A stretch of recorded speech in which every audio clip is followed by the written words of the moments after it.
السلام علیکم ورحمۃ اللہ وبرکاتہ۔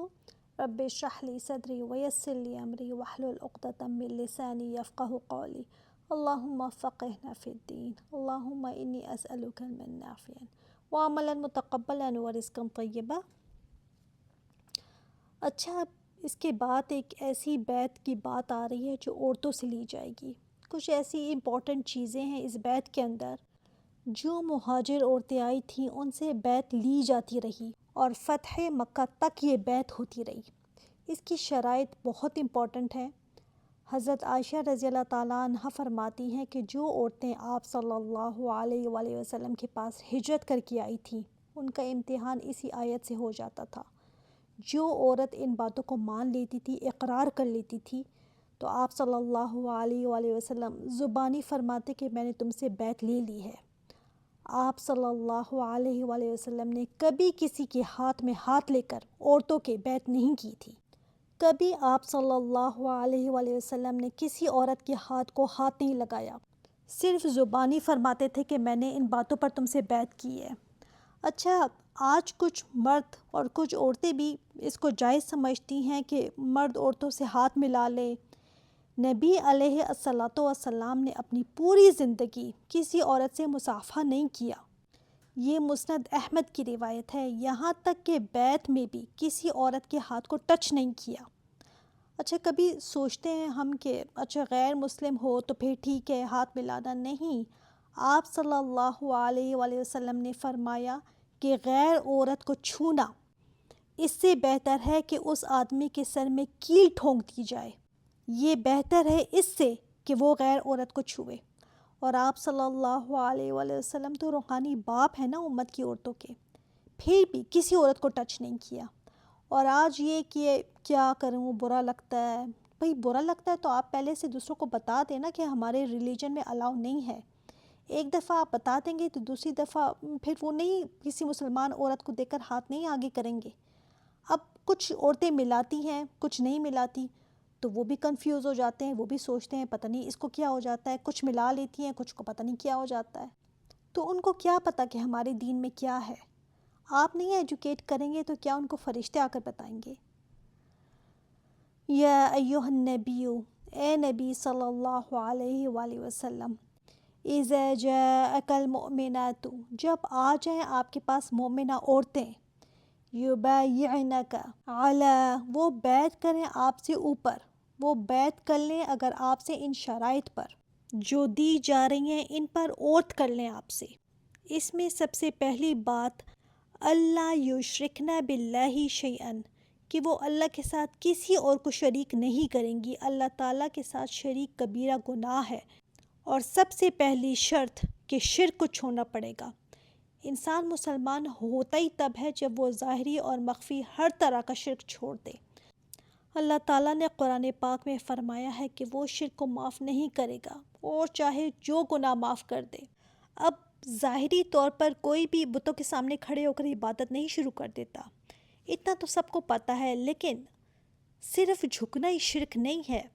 جھکنے سے مراد کہ اللہ تعالیٰ کے علاوہ کسی کی بھی عبادت نہیں کرنی، خاص طور پر کوئی ریچولز ہیں عبادت کے، وہ بھی غیر اللہ کے لیے نہیں کرنے، جیسے کسی کا ڈر یا کسی کی مدد لینا یا کسی کی پناہ لینا یا کسی کے آگے فریاد رسی کرنا، کہ سارا دن ہم کہتے رہتے ہیں ایاک نستعین ایاک نستعین، اور پھر بھی مدد کے لیے کسی اور کو یہ سمجھنا کہ یہ بھی میری مدد کرنے پر قادر ہے، یا قوت کسی اور میں سمجھنا، یا یہ مجھے شفا دے سکتا ہے۔ اسی طرح نظر کسی اور کے نام کی مان لینا، یا غیر اللہ کے نام پر ذبح کرنا، یا غیر اللہ کی قسم کھانا، یا کسی کے آگے ایسے جھکنا سجدے کی پوزیشن تک، یہ بھی صرف اللہ کے لیے ہی جائز ہے۔ اسی طرح بدشگونی لینی، آپ صلی اللہ علیہ وآلہ وسلم نے فرمایا یہ شرک ہے، بدشگونی لینا، کہ تیرا منحوس چہرہ دیکھ لیا تو میرا دن خراب ہو گیا، یا آج کا دن تو نے ایسے کہہ دیا تو یہ ہو گیا، یا اسی طرح سفر کے مہینے میں شادی کر لی یا 13 تاریخ کو کر لی تو منحوست ہو گئی، پتہ نہیں کیا کیا لوگوں نے بنا رکھا ہے۔ جبکہ اللہ تعالیٰ نے قرآن پاک میں فرمایا کہ اگر اللہ تمہیں تکلیف پہنچانا چاہے نا تو اس کے سوا کوئی نہیں ہے جو اس کو دور کر سکے، اور اگر وہ تمہیں کوئی فائدہ پہنچانا چاہے تو کوئی نہیں اس کو روکنے والا تم سے۔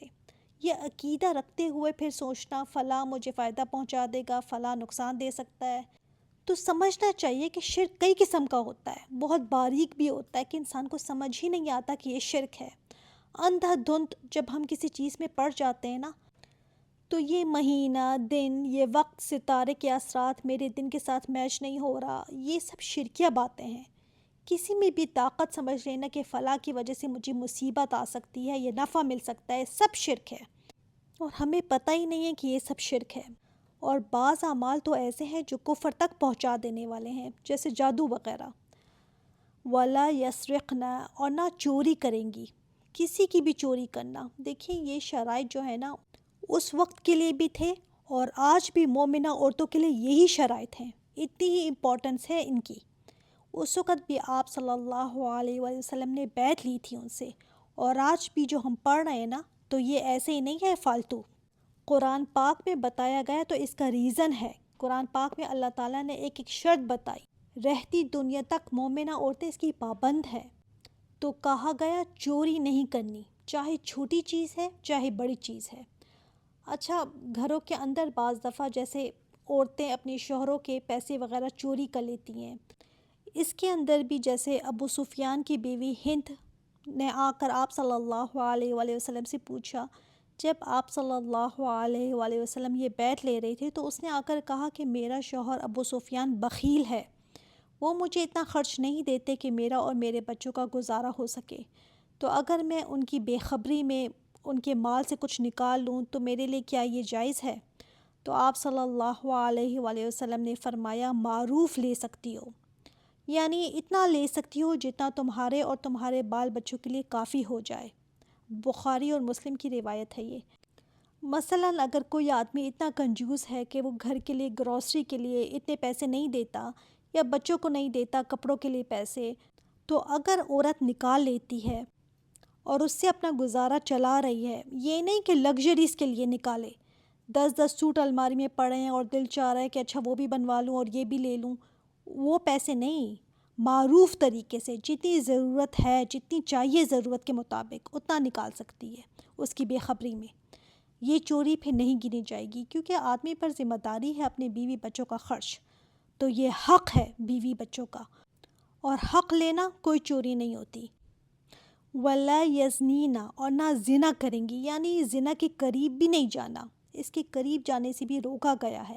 یہ نہیں کہ پہلے کے اور سارے کام کر لیے صرف زنا نہیں کیا، نہیں، جو زنا کے ابتدائی کام ہیں جس میں بہت ساری چیزیں آ جاتی ہیں، عورتوں کا بے پردہ گھومنا، کیوں منع کیا گیا ہے عورتوں کے زیورات کی جھنکار بھی سنائی نہ دے، کیوں منع کیا گیا ہے عورتیں ایسے بناؤ سنگھار کر کے نہ گھومے پھریں، اس لیے تو جب آدمی گھر سے باہر عورتوں کو دیکھتے ہیں تو پھر اپنی بیویوں سے کمپیئر کرتے ہیں نا، کہ دیکھو وہ کیسے کپڑے پہنتی ہے اور ذرا اپنے کپڑے دیکھو، اپنا حال حلیہ دیکھو، فلاں ایسی ہستی ہے تم ایسے، تو پھر کیا گھر میں سکون آئے گا؟